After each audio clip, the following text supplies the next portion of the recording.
سیدنا ابو ہریرہ رضی اللہ تعالی عنہ سے روایت ہے کہ رسول اللہ صلی اللہ علیہ وسلم نے فرمایا، جب ابن آدم فوت ہو جاتا ہے تو 3 کے سوا باقی اس کے تمام اعمال منقطع ہو جاتے ہیں۔ اب آپ یہ دیکھیے کہ 3 اعمال باقی ہیں، باقی سب ختم۔ یعنی یہ نہیں ہے کہ اس نے جو نیک اعمال کیے یا یہ ہے کہ اس نے زندگی میں جو کچھ کیا، نہیں، یہ معاملہ ہے کتاب زندگی بند ہو جانے کے بعد نامہ اعمال میں کیا کیا چیزیں داخل ہوتی چلی جاتی۔ یعنی کوئی دنیا سے چلا گیا نا، اب دنیا سے جانے کے بعد اس کے پاس عمل کرنے کا کوئی وسیلہ باقی نہیں، لیکن 3 طرح کے اعمال ہیں جو جاری رہتے ہیں۔ صدقہ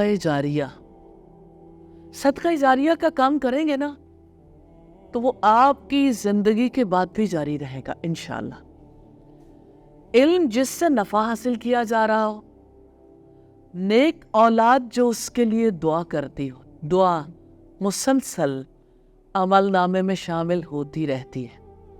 پہلی چیز ہے صدقہ جاریہ۔ کیا آپ ہر روز صدقہ کرتے ہیں؟ کیا آپ ویکلی یا منتھلی اپنے لیے کچھ فکس کر رکھا ہے، یا آپ اپنے رب سے بات کیجئے، کیونکہ ہر انسان کا معاملہ رب کے ساتھ ہے۔ صدقہ رب کے غضب کو بجھاتا ہے۔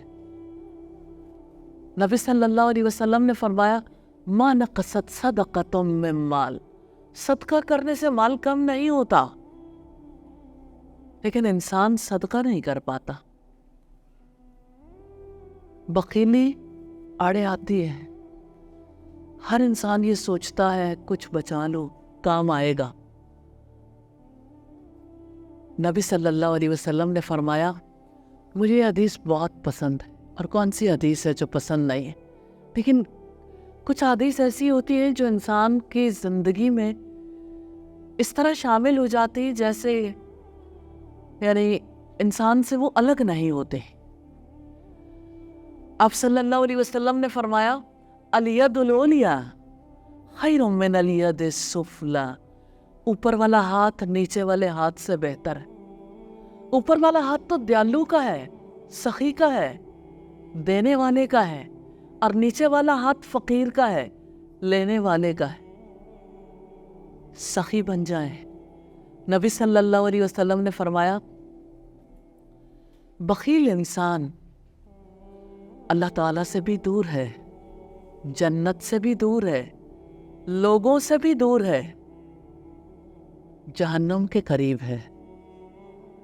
اور نبی صلی اللہ علیہ وسلم نے فرمایا، سخی انسان اللہ تعالیٰ کے بھی قریب ہے، جنت کے بھی قریب ہے، لوگوں کے بھی قریب ہے، جہنم سے دور ہے۔